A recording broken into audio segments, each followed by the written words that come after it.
ആഴത്തെ മനസ്സിൽ സ്വാധീനിക്കുന്നു. അതുപോലെ എനിക്ക് മക്കളെ നിങ്ങൾ എല്ലാവരും ഇത്രയും നല്ല എല്ലാവരും കുഴപ്പമില്ലാതെ എല്ലാവർക്കും ജോലിയായി എല്ലാവർക്കും നല്ല ഫാമിലിയായി എല്ലാ സന്തോഷമായി ജീവിക്കുന്നത് അത്യകാലമായി സന്തോഷമുണ്ട് കേട്ടോ. എന്താ നമ്മൾ ഇപ്പം എനിക്കാണ് ജീവിതത്തിൻ്റെ ലാസ്റ്റ് സ്റ്റേജ് പോലെയാണ്. ഈ ലാസ്റ്റ് സ്റ്റേജിൽ പല കാലഘട്ടത്തിൽ എൻ്റെ കുടുംബാന്റെ ആയതുകൊണ്ട് കുഞ്ഞുങ്ങളെ കാണാൻ പറ്റി ഈ പോലെ എല്ലാം ചെയ്തത് ശരിക്കും ഈശ്വരൻ്റെ എന്നെ വിളിക്കാൻ തന്നെ കഴിഞ്ഞു കേട്ടോ. എന്ന് നിങ്ങൾ ഞാൻ ഇതിനേക്കാൾ എല്ലാ കാലത്തും എന്നെ പഠിച്ചു പോകാറുണ്ട്.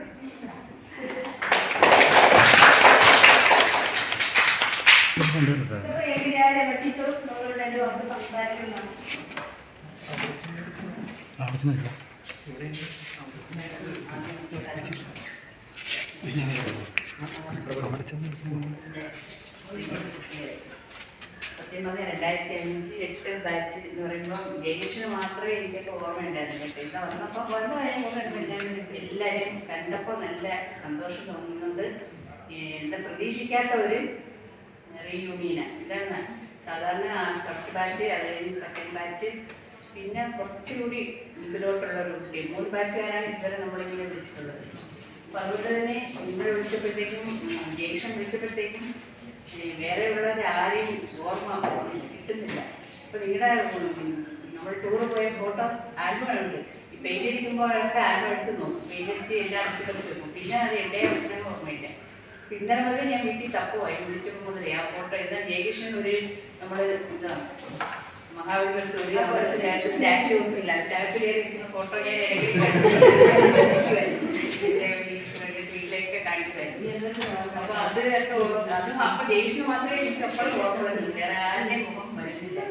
ഏതായാലും ഇപ്പൊ കണ്ടപ്പോ എല്ലാവരെയും നല്ല പരിചയമായി, വളരെയധികം സന്തോഷം കിട്ടാൻ. ഞങ്ങൾ റിട്ടയറായി 23 മാർച്ച് വരെ ഞാൻ അപ്പുറത്ത് സെൽഫ് ഫൈനാൻസിംഗ് ഉണ്ടായിരുന്നു. 19 റിട്ടയറായി 2 ബാച്ച് കുട്ടികളെ അവിടെ പഠിപ്പിച്ചു. ഹിസ്റ്ററി അവിടെ ഉണ്ടായിരുന്നു, ഇപ്പോഴും ഹിസ്റ്ററി ഉണ്ട്. ഈ വർഷം കൊണ്ട് കൂട്ടുമെന്നാണ് തോന്നുന്നത്, പിള്ളേരൊന്നും ഇല്ല അവിടെ. അപ്പം അങ്ങനെ പിന്നെ മോൻ്റെ കല്യാണം ആയതുകൊണ്ടാണ് ഞാൻ നിർത്തിയത്. കല്യാണം വീട്ടിലാളുകളുള്ളത് നിർത്തി. ഏതായാലും നിങ്ങളെ കണ്ടത് വളരെയധികം സന്തോഷം. എല്ലാവരും നല്ല നിലയിൽ പോലീസുകാരാണെങ്കിലും നല്ല ജോലിയാണ്, നല്ല 10-50,000 ശമ്പളം ഇല്ലേ. അപ്പം എന്താ എൻ്റെ വീട്ടിൽ ചേട്ടൻ്റെ 4 പേര്, എൻ്റെ മക്കളും മരുമക്കളും പോലീസുകാരാണ്.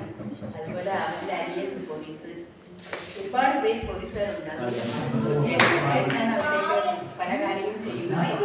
നല്ല സ്ഥലത്തേക്ക് സന്തോഷമായിട്ട് ജീവിക്കുക. പിന്നെ അറിയാലോ ഫാമിലി നോക്കുമ്പോൾ എല്ലാവർക്കും സുഖങ്ങളും സന്തോഷവും ഒക്കെ ഉണ്ട്. മക്കളൊക്കെ 10ാം ക്ലാസ് പഠിക്കും, ഭയങ്കര സന്തോഷം. പിള്ളേരായല്ലോ മക്കളെ പോയ വിദ്യ അവർക്ക് അതുള്ള വിട്ട് പഠിപ്പിക്കുക, നിർബന്ധിക്കരുത്. വീട്ടിലാണെങ്കിൽ നമ്മൾ അഡ്ജസ്റ്റ്മെൻ്റാണ്. നമ്മൾ അങ്ങോട്ടും ഇങ്ങോട്ടും തീർച്ചയായും തയ്യാറാണ്. മുന്നോട്ട് സന്തോഷമായിട്ട് കൊടുക്കുന്നുണ്ട്. അപ്പോൾ അവർക്ക് നമുക്കറിയാം ഞാൻ ഇത്രയും വർഷത്തിൽ പഠിച്ചു കാണല്ലേ. ഇപ്പോഴുള്ളവരായിട്ടും സ്വന്തക്കാരുമായിട്ടും അത്രയും സന്തോഷമായിട്ട് മുന്നോട്ട്. അപ്പോൾ ഇതെല്ലാവർക്കും ഇതിലുള്ള ഈ ഒരു വർഷം അല്ലെങ്കിൽ എല്ലാവരും പുതിയ വർഷത്തിൽ എല്ലാവർക്കും സന്തോഷം പ്രാർത്ഥിച്ചുകൊണ്ട് നിങ്ങളെ എങ്ങനെ ഇന്ത്യൻ വിസയെ വിളിച്ചതിൽ വളരെയധികം സന്തോഷം. നന്ദി.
അങ്ങനെ പോയി ആ കൊച്ചിന്റെ കല്യാണം ഇപ്പൊ ടീച്ചറെ ഞാൻ കരയുന്നു.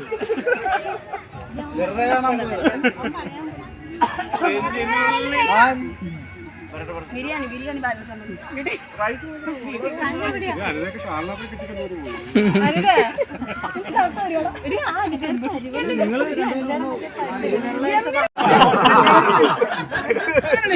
മുടക്കും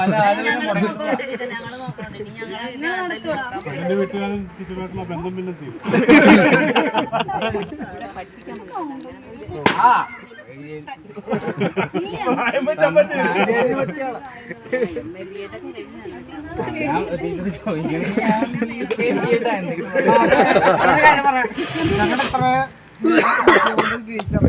എഞ്ചിൻ താഴെ വീണല്ലേ.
കാറ്റിനോടും കിളികളോടും കഥകൾ ചൊല്ലി നീ കളികൾ ചൊല്ലി കാട്ടുപൂവിൻ കരളിനോടും നീ നിഴലായി അലസമലസമായി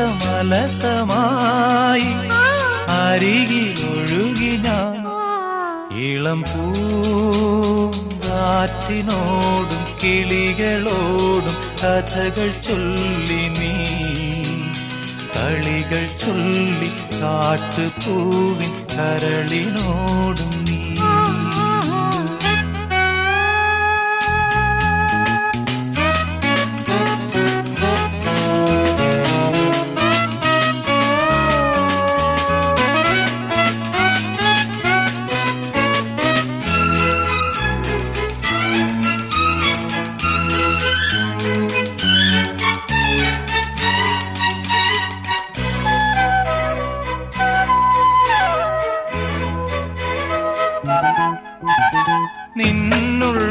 ഉള്ളിലെ മോഹം സ്വന്തമാക്കി ഞാനും എന്നെഞ്ചിലെ ദാഹം നിന്റേതാക്കി നീയും പൂച്ചങ്ങലയ്ക്കുള്ളിൽ രണ്ട് മൗനങ്ങളെ നീ താമരത്താളിൽ പനി നീർത്തുള്ളികളാ ഒരു ഗ്രീഷ്മശാഖിയിൽ വിടരും വസന്തമായി പൂത്തുലഞ്ഞ പുളകം നമ്മൾ പൂങ്കാറ്റിനോടും കിളികളോടും കഥകൾ ചൊല്ലി നീ കളികൾ ചൊല്ലി കാട്ടുപൂവിൻ കരളിനോടും നീ